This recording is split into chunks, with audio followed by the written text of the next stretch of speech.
you have clay soil, chances are your landscape is not as healthy as it could be. Let me show you some common problems with clay soil, how to fix them, and how to get your plants to where you want them. If you have clay soil, you know how easily it compacts.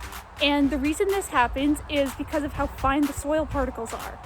So when a clay soil is subject to things like foot or equipment traffic, or vibration forces like if it's near a roadway, what will happen is those particles settle and sort of clump together and make that soil hard. And this presents a few problems when we're trying to grow lush, healthy plants in it. The first problem is with water infiltration. Watch what happens when I water this little patch of ground.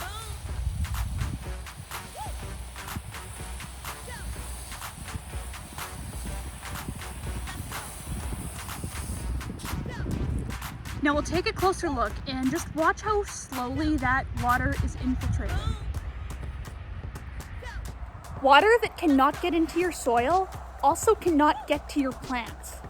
If you are watering and you're having a lot of runoff, one, your plants aren't getting watered, which is going to stress them, and two, you're going to be wasting a lot of water, which is becoming more and more of an issue, especially in urban areas. If you're worried about soil being compacted on your site, watch the water infiltration rate after a rainfall event or after you water. The other major problem that compaction can cause is restricting the growth of plant roots. That's going to also affect their water and their nutrient uptake, which of course is going to impact their overall health. Have a look at the roots of these pine trees and how far they stick out. While a lot of trees, like pines, are naturally shallow rooted, we don't really want to see them coming to the surface like this. And that happens when the roots can't grow down. Most of our plant roots occur in about the top foot of soil.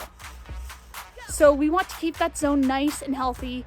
We want it well aerated, we want it nutrient dense, and we want to be able to keep the moisture levels consistent. We can't do that if our soil is too compacted. That's great, Jody. How do I know if my soil is actually compacted?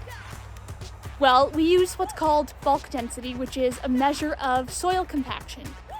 It's measured by volume in grams per cubic centimeter, or for larger sites, in kilograms per cubic meter. And what we generally want for clay soil is around 1.3. This, if you remember, is the fire pit area that the homeowners want to redo this year. So let me show you. What I've done here is aerated the areas where I want to put plants in. I'll put in a picture of the diagram I did so you can understand what I mean. The reason I opted to only do the planting areas rather than all of this was simply to save time. Why would I bother aerating spots that don't need to be? Why would I bother aerating spots where I'm not going to put plants in and the soil doesn't matter as much?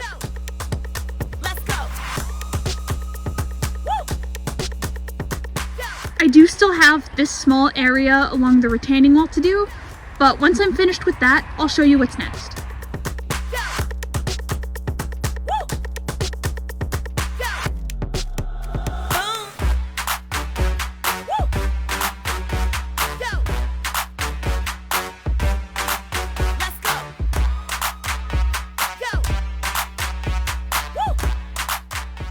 Alright, aeration is all done.